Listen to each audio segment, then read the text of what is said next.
Captain HFY stood on the bridge of the Iron Fang, his massive clawed hands gripping the command rail. At 8 feet tall, he towered over most of the crew, his dark green scales gleaming under the ship's lights. His yellow eyes scanned the star charts with the cold precision of a predator setting its hunting ground. The Iron Fang was the pride of the Karathi fleet. 3 miles long and armed with enough firepower to crack a moon, it served as both warship and mobile command center for the Outer Rim territories. The ship's black hull was scarred from countless battles, each mark a testament to Karathi superiority. In the galaxy. "Captain, we are approaching the Vega sector," reported Navigator Tholmer from his station. His voice carried the low growl that all Karathi used when speaking, a remnant from their ancestral hunting calls. "All systems show normal readings." HFY nodded, his tail swishing behind him in satisfaction. The Outer Rim patrol was routine work, but necessary. The Karathi Empire had ruled this part of the galaxy for over 3,000 years, and their Karathi Empire dominance was absolute. They were the warriors, the protectors, the apex predators of known space. Every other species in the Galactic Coalition looked to them for protection from the dangers that lurked in the void.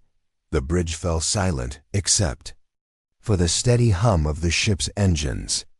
Through the massive viewports, stars stretched past them like distant candles in the darkness. HFY remembered his first patrol as a young warrior, how the vastness of space had seemed overwhelming. Now it felt like home. The Karathi had adapted to survive anywhere, just as they had adapted to survive on their brutal homeworld. Korath Prime was a world that would kill most species within hours. The planet's 3 suns baked the surface during the day, creating temperatures that could melt metal. At night, toxic storms swept across the continents, carrying acids that could eat through ship hulls. The native creatures were nightmares. Made flesh, with armor plating and weapons that evolution had perfected over millions of years.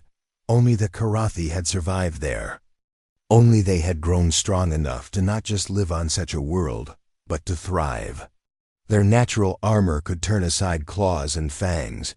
Their strength could crush stone. Their speed could outrun the desert storms. They were living weapons, forged by a world that showed no mercy. "Sir, I am detecting unusual energy readings," called out sensor operator Kavanaugh from her station.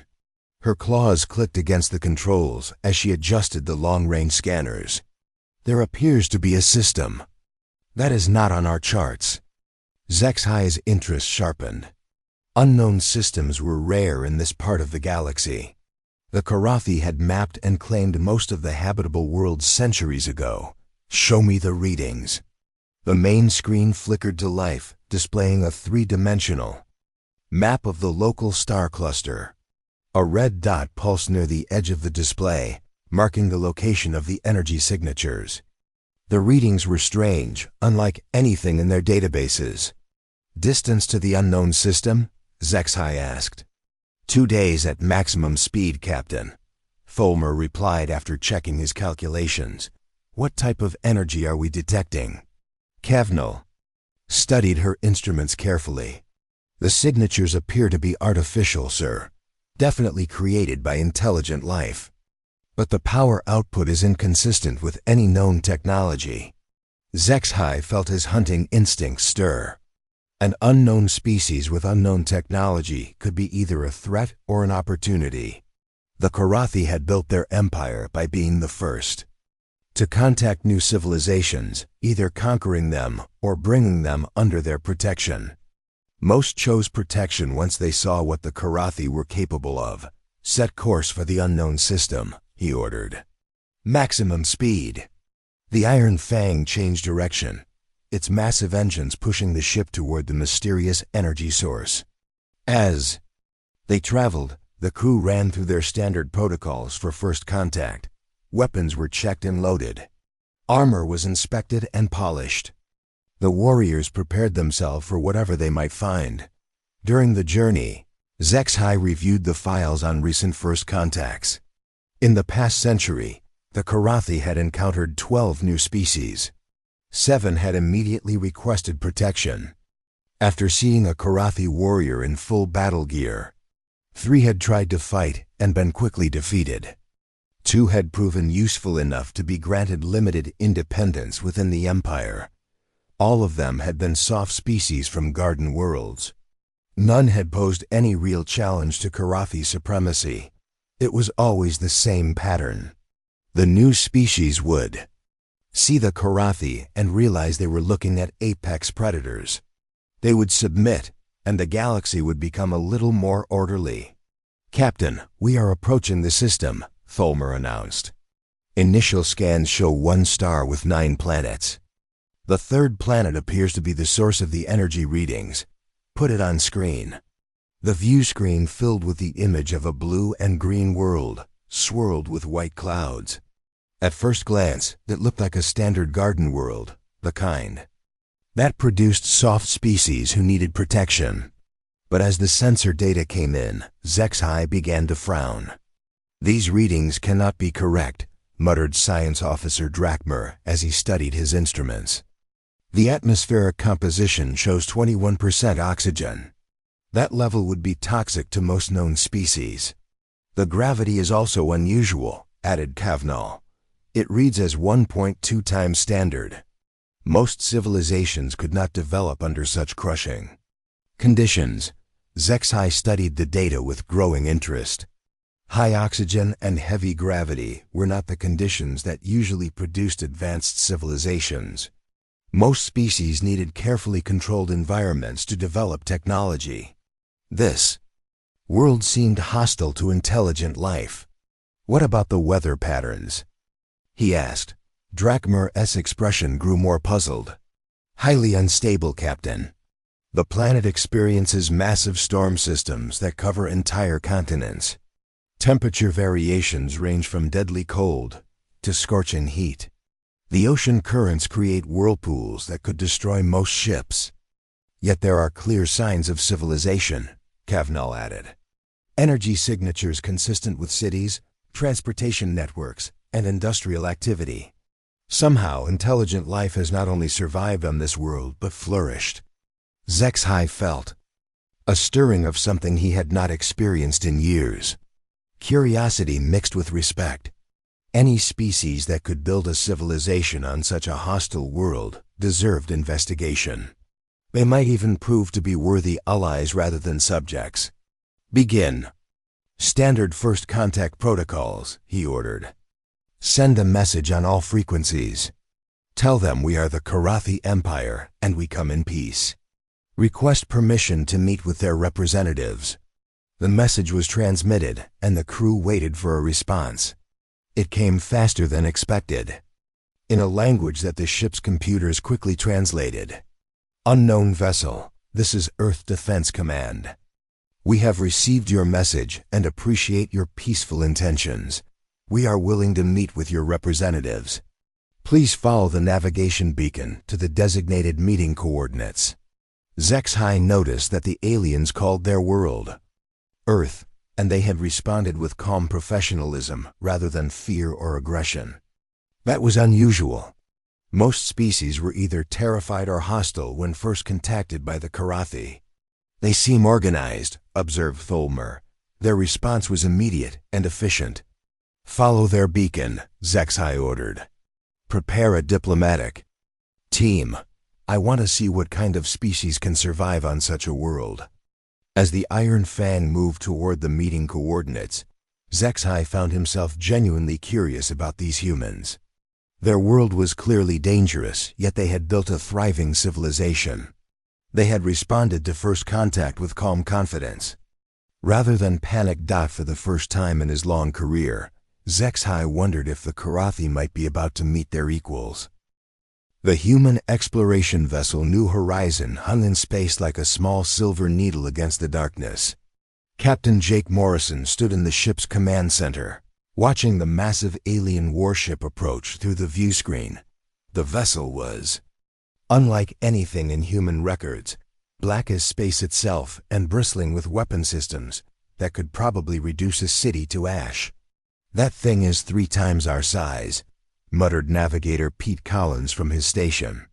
His fingers drummed nervously on his console as he tracked the alien ship's approach. "Their weapon signatures are off the charts." Jake nodded but kept his expression calm. The New Horizon was an exploration ship, not a warship. They carried scientific equipment and a small crew of researchers, not Marines and missile systems. If these aliens wanted a fight, it would be over quickly. "Any word from Earth Command?" Jake asked. Communications Officer Linda Hayes looked up from her station. "Still waiting for instructions, Captain. The signal delay means we won't hear back for another 6 hours. We're on our own for now." Jake had been a military officer before joining the Exploration Service. He had served 3 tours on Mars during the Colony Wars and seen enough combat to last several lifetimes.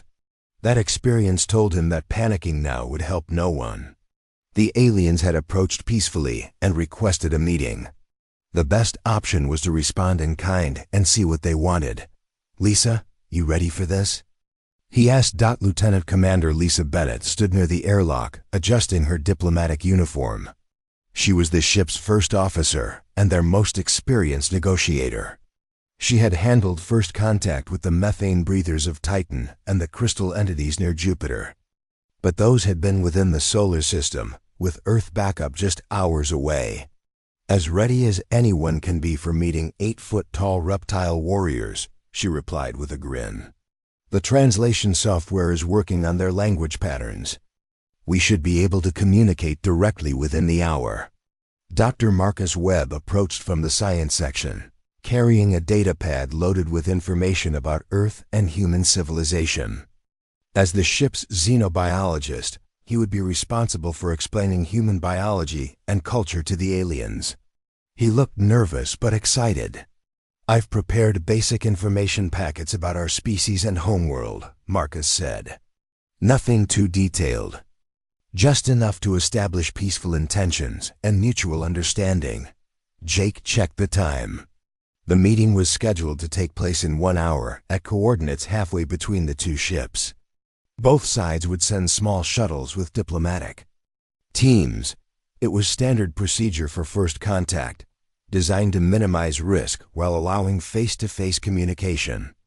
"Remember, we don't know what these Karathi want," Jake said to his team. "They claim to represent some kind of empire, so they're probably used to being in charge. Let's not give them any reason to think we're a threat." The shuttle bay was busy with preparation. Chief Engineer Tony Rodriguez ran final checks on the shuttle systems, while Security Officer Dan Parker loaded emergency supplies. The shuttle was small but well-equipped, with life support systems that could handle a variety of atmospheric conditions. Lisa reviewed the translation protocols one more time.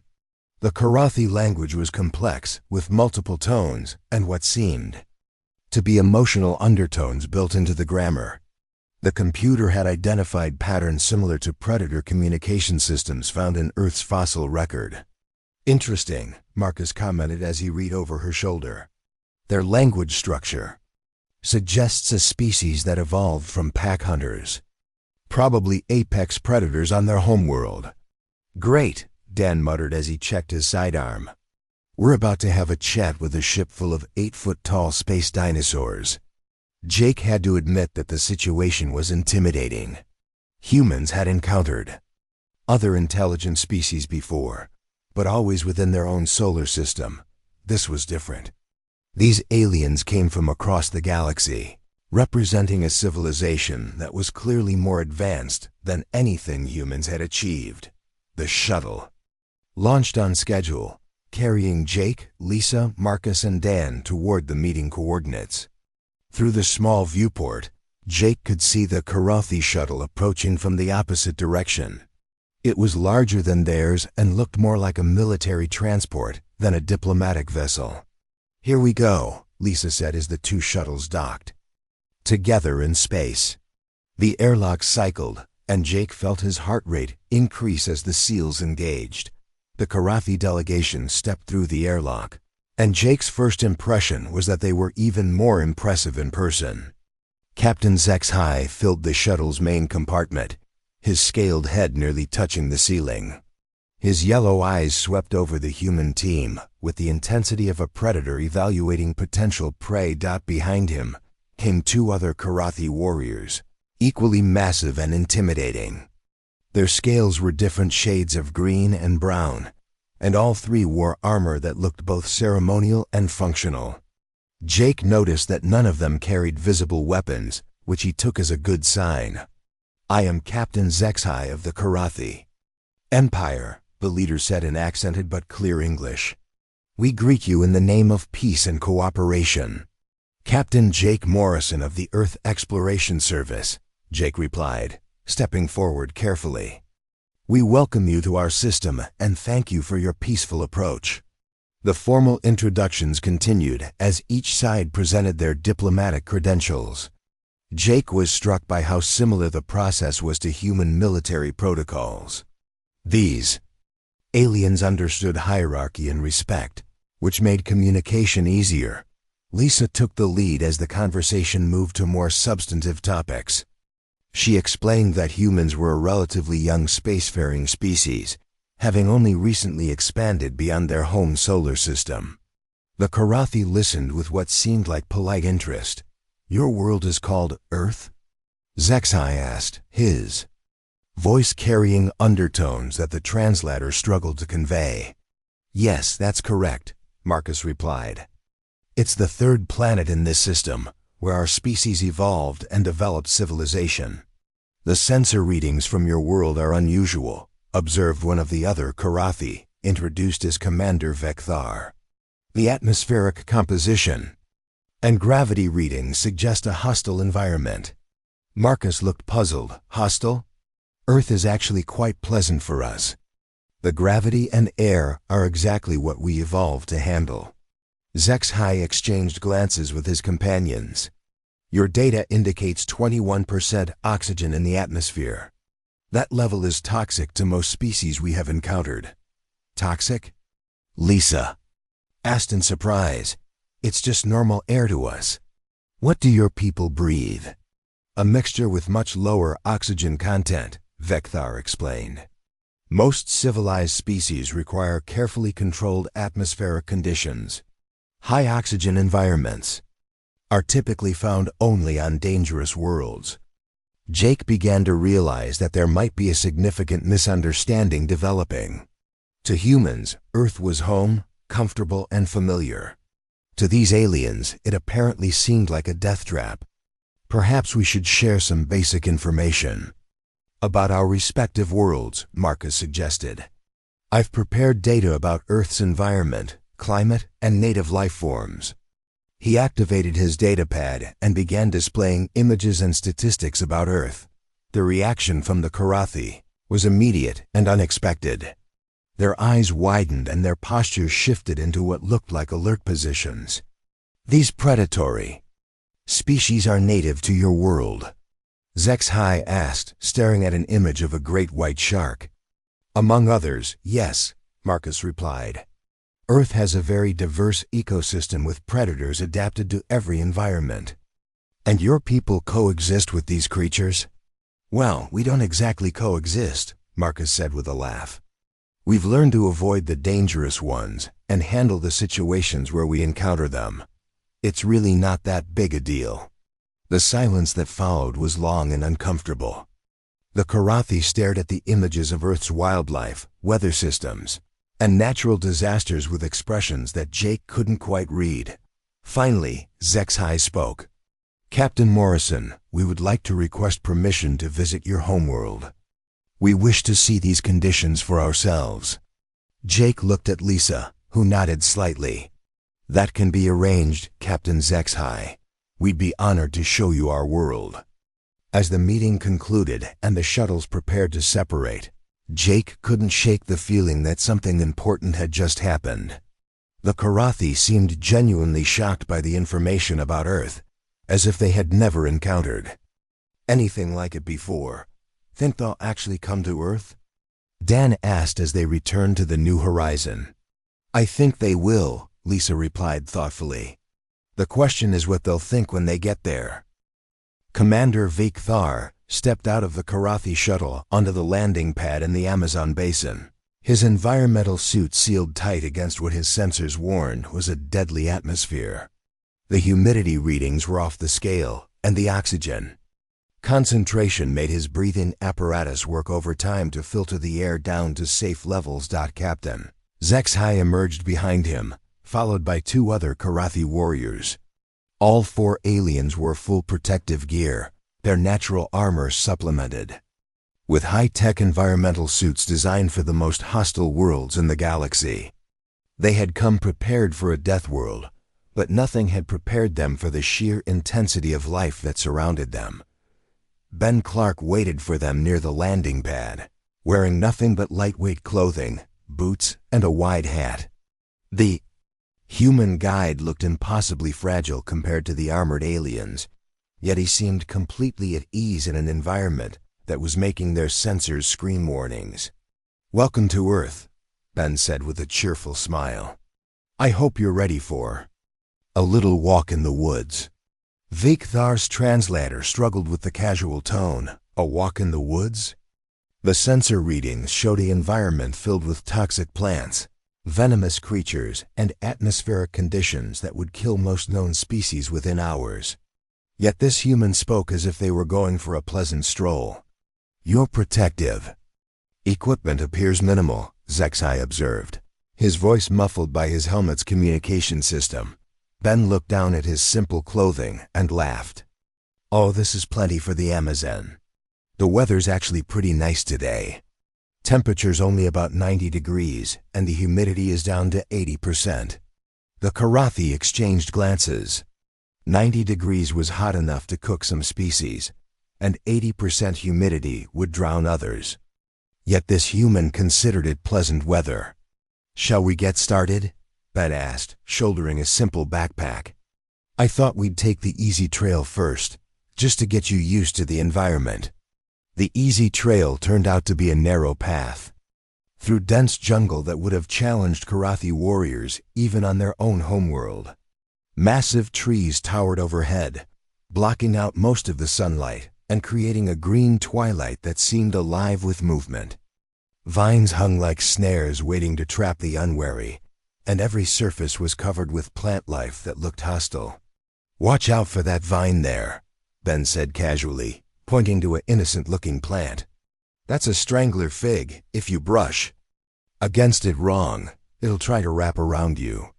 Vikthar stared at the plant in horror. It was a predatory plant, something that existed only in the most extreme Deathworld environments. Yet Ben walked past it without concern, as if deadly flora was just a normal part of his daily routine. The sounds of the jungle were overwhelming. Screeches, howls, and roars echoed from every direction, creating a symphony of predatory calls that made the Karathi reach instinctively for weapons they weren't carrying. Ben seemed oblivious to the danger, humming softly as he led them deeper into what was clearly a hunting ground for dozens of apex predators. "What was that sound?" HFY asked as a particularly loud roar echoed through the trees.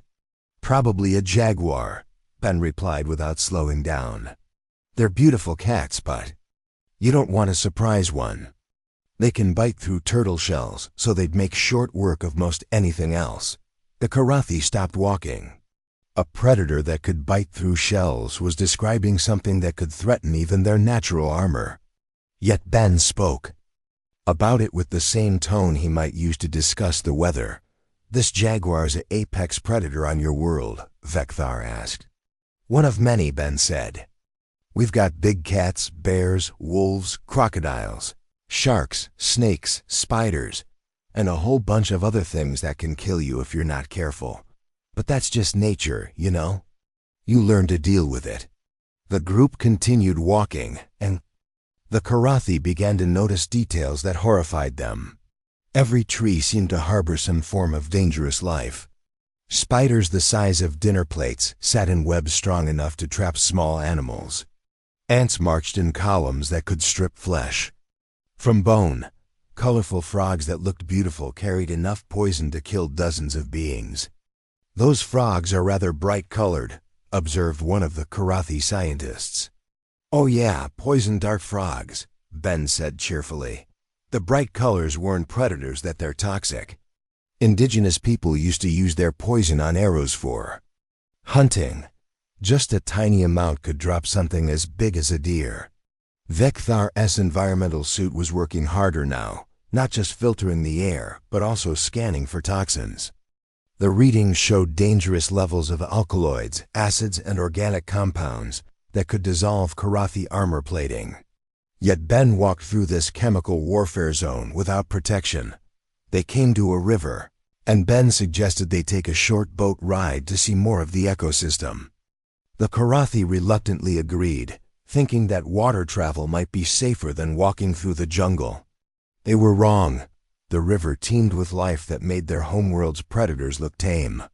Caimans lurked just below the surface, their eyes visible as they tracked potential prey.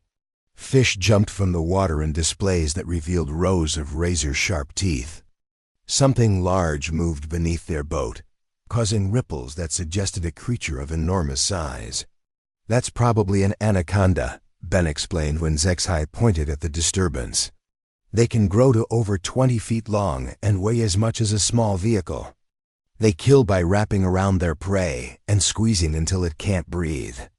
"How do your people survive in such an environment?" Vekthar asked, his voice tight with stress. Ben looked genuinely puzzled by the question. "Survive? We don't just survive here, we thrive. Humans have been living in the Amazon for thousands of years. You just need to know what you're doing and respect the environment." The boat trip ended at a small clearing where Ben had arranged a demonstration of human adaptation to their environment.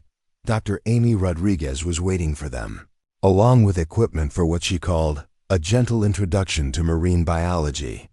Karathi learned that the oceans were even more dangerous than the land. Amy showed them video footage of great white sharks, creatures that could bite through steel and grew to over 20 feet in length. She spoke casually about blue whales, animals larger than most spacecraft, and described diving to depths that would crush most beings. "I've been diving since I was 12, Amy explained as she showed footage of herself swimming alongside massive marine predators. "The ocean is dangerous, sure, but it's also incredibly beautiful. You just need to understand the risks and take proper precautions." The precautions she described would have required military-grade equipment for most species. Yet humans accomplished them with simple masks and breathing apparatus that looked like toys compared to Karathi environmental systems. The final demonstration came when a sudden thunderstorm rolled in across the jungle. The Karathi scrambled for shelter as lightning split the sky and rain fell in torrents that reduced visibility to mere feet. The storm's electrical activity interfered with their suit systems, and the wind threatened to knock them from their feet. Ben and Amy stood in the rain, neither seeming particularly concerned about the deadly electrical display happening overhead. They used the storm as an opportunity to point out how quickly the environment could change on Earth, and how humans had learned to work with rather than against such forces. "This is just a typical afternoon shower," Amy shouted over the thunder. "It'll pass in about 20 minutes. Good for the plants and it cools things down nicely." When the storm passed, the jungle seemed even more alive than before. Steam rose from the wet vegetation, creating an almost supernatural atmosphere. New sounds emerged as creatures came out to take advantage of the fresh water, and changed conditions as they walked back to the landing pad. Vekthar found himself looking at Ben and Amy with something approaching awe. These humans moved through their death world with confidence and skill that exceeded even Karathi abilities. They had not just adapted to survive in a hostile environment. They had learned to thrive in conditions that would challenge the toughest warriors in the galaxy. "Your species is remarkable," Zexai said as their shuttle prepared for departure. "We have never encountered beings who could survive such conditions with such apparent ease." Ben smiled. Thanks, but honestly, this is just home to us. Every human child learns to deal with this stuff growing up. It's really not that big a deal. As the Karathi shuttle lifted off from Earth's surface, Vekthar stared down at the green world below. Everything he thought he knew about Deathworld species was being challenged. These humans might actually be more adapted to hostile conditions than the Karathi themselves. The command deck of the Iron Fang buzzed with heated arguments as the Karathi crew debated what they had witnessed on Earth. Commander Vekthar stood before the main display screen, still wearing parts of his environmental suit, while other officers gathered around him in a heated discussion. "It is impossible," declared Science Officer Drakmer, his claws clicking against his datapad as he reviewed the sensor readings. "No species could evolve to such levels of adaptation without developing natural armor and weapons like ourselves. Yet, we saw it with our own eyes," Vekthar replied, his voice carrying that tone of wonder that was unusual for a Karathi warrior. "These humans move through their death world like we move through our own cities. They treat deadly predators as minor inconveniences." Captain HFY listened to the debate from his command chair, his yellow eyes thoughtful. The visit to Earth had shaken his understanding of what made a species strong. For 3,000 years, the Karathi had believed that physical power and natural weapons were the keys to survival. These humans challenged that belief. "Perhaps they are lying," suggested Tactical Officer Morgak. "Maybe they showed us only safe areas and used tricks to make their world seem more dangerous than it actually is. No tricks could create the atmospheric readings we recorded," Drakmer admitted reluctantly. "The oxygen levels alone would kill most of our client species within hours. And the biological diversity readings show predator populations that should make complex civilization impossible." The argument was interrupted when Captain Jake Morrison requested permission to visit the Iron Fang. The human captain had brought a small team to continue the cultural exchange, including an engineer named Tony Rodriguez and a psychologist called Dr. Lisa Chun. When the humans arrived on the Karathi Bridge, they looked even smaller and more fragile than they had on Earth. Without the context of their natural environment, they seemed like children playing at being adults. Yet Vekthar could not forget how confidently they had moved through conditions that challenged even Karathi warriors. "Welcome aboard the Iron Fang," HFY said formally. "We are honored by your visit." Jake smiled and looked around the massive bridge with obvious appreciation. "This is incredible. Your ship is like a flying city. The engineering must be amazing." Tony Rodriguez was already examining the Karathi technology with the excited interest of someone who understood complex systems. "These power distribution networks are fascinating. You're using crystalline matrices to channel energy flows. We've theorized about similar systems but never had the material science to build them." Dr. Lisa Chun watched the Karathi crew with the careful attention of someone trained to read behavior and emotions. She noticed the way they moved around the humans, keeping a respectful distance that suggested they were no longer seeing them as harmless primitives. "Captain Morrison," HFY said, "we have been discussing our observations of your world. We confess that we are confused by what we witnessed." "Confused how?" Jake asked. "Your people treat extremely dangerous conditions as normal parts of life," Vekthar explained. "This does not match our understanding of how intelligent species develop." Dr. Chun stepped forward with the smooth confidence of someone comfortable with difficult conversations. "Perhaps we can help clarify some things. What exactly seems unusual to you about human behavior?" "You walk unprotected through environments that would require full military gear for our warriors," Drakmer said. "You coexist with predators that could threaten our largest soldiers.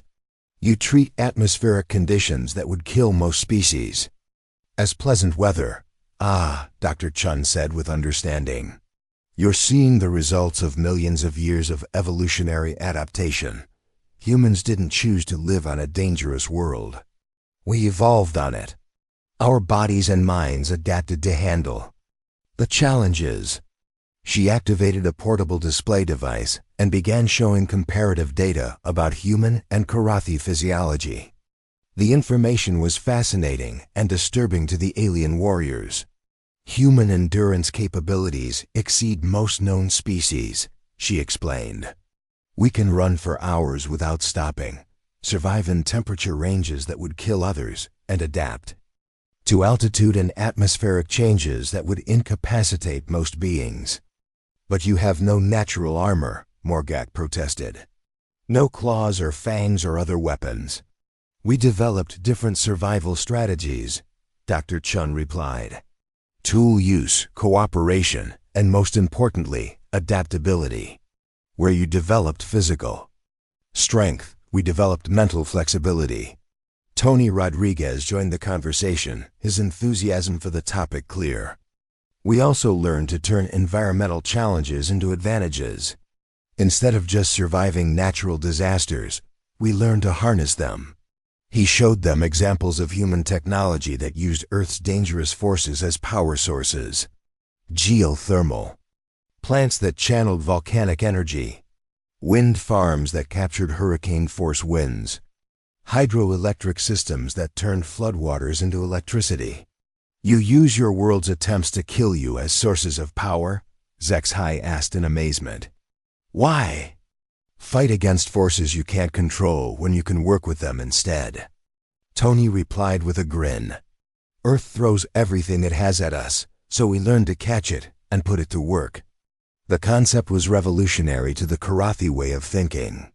They had always approached hostile environments with overwhelming force, using their natural abilities to smash through obstacles. The idea of turning those same obstacles into resources had never occurred to them. Dr. Chun continued her explanation by describing human psychological adaptation. What you call extremely dangerous, we call exciting. Humans actually seek out challenging situations for recreation. We climb mountains, explore caves, dive into deep oceans, and jump out of perfectly good aircraft for fun. The silence that followed was profound.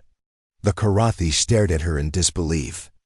You deliberately expose yourselves to mortal danger for entertainment? Vaikthar asked slowly. We call it extreme sports, Jake said with a laugh. Rock climbing, skydiving, deep-sea diving, storm chasing. Some humans spend their whole lives looking for the next big challenge. Storm chasing? Drachma repeated. You pursue dangerous weather systems on purpose? Sure, Tony said. Tornadoes, hurricanes, lightning storms. There are whole communities of people who track severe weather just to get close to it and study it. They've learned more about atmospheric dynamics than any computer simulation could teach us. The revelation was staggering to the Karathi mindset.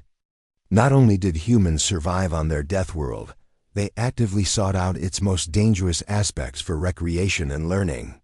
It was a level of adaptation that went beyond physical survival into psychological evolution. Captain ZXHY found himself reassessing everything he thought he knew about apex predators. The Karathi had conquered their world through strength and natural weapons. But these humans had done something perhaps more impressive. They had learned to dance with death itself.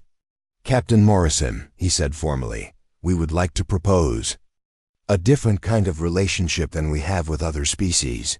What do you mean? Jake asked. We have always been the protectors in the galaxy. Other species look to us for defense against the dangers of space. But you do not need protection. You have proven that you can handle dangers that would challenge even our warriors. ZXHY stood from his command chair, his full height making him tower over the humans. But his posture was respectful rather than threatening. We would like to propose a partnership between equals, the Karathi Empire and the human race, working together to explore the most dangerous regions of the galaxy. Jake looked at his team, seeing excitement and anticipation in their faces. This was what humanity had always dreamed of, acceptance as equals among the stars. We would be honored to partner with the Karathi Empire, he said. Together, we might be able to go places that neither of our species could handle alone. As the meeting concluded, Vecthar realized that the galaxy had just changed forever. For the first time in 3,000 years, the Karathi had found another species that understood what it meant to be apex predators. Not through strength alone, but through the willingness to face any challenge and find a way to survive. 6 months after first contact, the Joint Exploration Fleet hung in space at the edge of the galaxy's most dangerous region. The Iron Fang led the formation, its massive bulk shadowed by 3 human vessels including the New Horizon. The combined fleet represented something unprecedented in galactic history, a true partnership between apex predator species. Commander Vecthar stood on the bridge of the Iron Fang, watching the sensor displays that showed their destination. The rogue planet designated Kethmer drifted through the void like a dead world, its surface scarred by radiation and meteor impacts that would have destroyed most civilizations. But the planet held secrets that both species wanted to uncover. Captain Jake Morrison appeared on the main communication screen from his ship.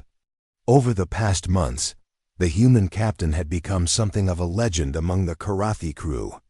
Stories of his calm leadership during a solar storm crisis had spread throughout the fleet, earning him respect that few non-Karathi had ever achieved.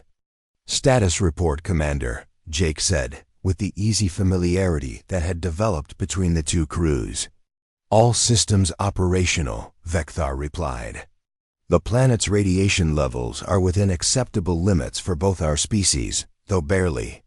Surface temperatures range from -200 to +1,000 degrees depending on location." "Sounds like a vacation spot," came another voice from the communication channel. Sarah Palmer, the human chief engineer, had joined the conversation. From her workshop aboard one of the human vessels. "I've finished the modifications to the environmental suits. They should handle anything short of a direct meteor impact." The environmental suits were themselves a symbol of the new partnership. Karathi engineering had provided the basic protection systems, while human innovation had added adaptive technologies that could adjust to changing conditions in real time. Neither species could have created such advanced equipment alone. "Landing." "Teams ready?" Jake asked. "Ready and eager," replied Karathi technician Golthek from his station. The young warrior had volunteered for the most dangerous assignments, inspired by human willingness to face extreme challenges. The surface exploration equipment has been tested in conditions similar to what we expect to find. The landing operation itself was a masterpiece of cooperation. Karathi heavy lifters transported the bulky equipment needed for deep exploration, while human shuttles provided the precision navigation required to land safely on the unstable surface. The two species worked together with an efficiency that impressed even veteran spacers. The planet's surface was a nightmare landscape of twisted metal and crystalline formations that suggested an ancient civilization. Radiation storms swept across the continents in patterns that followed no natural law, and the very ground seemed to shift and change when observed through sensors. "This place gives me the creeps," muttered Dan Parker as he adjusted his suits. Radiation shielding. The human security officer had volunteered for the mission despite having every reason to stay safely aboard ship. "It's like the whole planet is watching us. The sensor readings are consistent with automated defense systems," reported Dr. Amy Rodriguez from her mobile laboratory. She had been studying the planet's energy patterns for weeks, trying to understand what kind of civilization could have built such a place. Whatever lived here, they didn't want visitors. The exploration teams worked their way across the hostile surface, human adaptability combining with Karathi strength to overcome obstacles that would have stopped either species alone. When radiation storms threatened to overwhelm their suits, they took shelter in structures that Karathi power could breach and human ingenuity could navigate. The breakthrough came when Sarah Palmer detected energy readings from deep within the HFY planet's core. The readings suggested technology that was still active after millions of years. systems that had survived planetary death and continued to function in the void. "We need to get down there," she announced during the evening briefing. "The power source is unlike anything in our databases. It could revolutionize energy production for both our civilizations." "The path to the core leads through unstable tunnels filled with automated defense systems," Gulfak warned. "My sensors show weapon emplacements that could threaten even our heavy armor." "Then we'll need to be smart about this," Jake said. "Sarah, what do you think? Can we disable the defenses without triggering a planetary response?" The plan they developed over the next 3 days was typically human in its complexity and typically Karathi in its boldness. Small teams would infiltrate the tunnel systems using stealth technology, while larger forces stood ready to provide support if the automated defenses activated. The infiltration began at dawn on the planet's terminator line, where the temperature was closest to survivable. Vekthar led the Karathi team while Jake commanded the human infiltrators. Both groups carried equipment designed to bypass ancient security systems and reach the core chamber. The tunnels were a maze of crystalline passages that seemed to respond to their presence. Walls shifted and reconfigured themselves as the teams passed, creating new routes while closing off others. The defense systems were more sophisticated than anyone had expected, clearly designed by a civilization that understood adaptive threats. "These defenses are learning from our movements," reported Dr. Rodriguez as she analyzed the tunnel configurations. "The system is updating its responses based on how we navigate the maze. Then we need to give it something unexpected to think about," Sarah replied. She had been studying the power flow patterns in the walls, looking for ways to disrupt the system's ability to adapt. "If we can overload its processing capacity, it might revert to basic defensive protocols." The solution required both species working at their absolute limits. Karathi warriors created distractions that drew the automated defenses while human engineers slipped past the confused systems to reach critical control nodes. When the plan worked, it worked perfectly. When it failed, both species had to improvise rapidly to avoid being trapped in the shifting tunnels. The core chamber was a vast space filled with technology that neither species fully understood.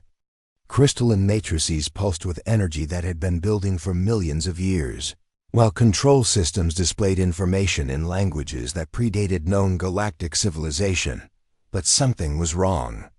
As the teams began their investigations, the chamber's systems started activating defensive protocols that had been dormant since the planet's civilization fell.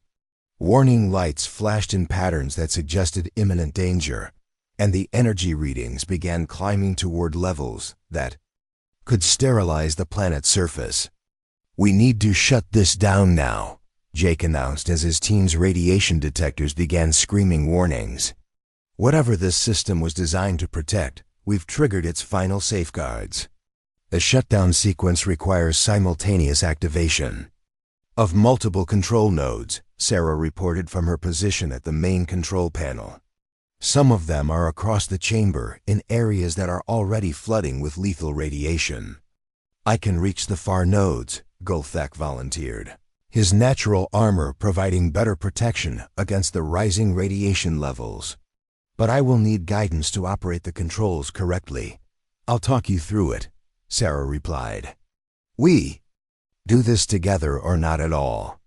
The next 20 minutes tested both species beyond their limits.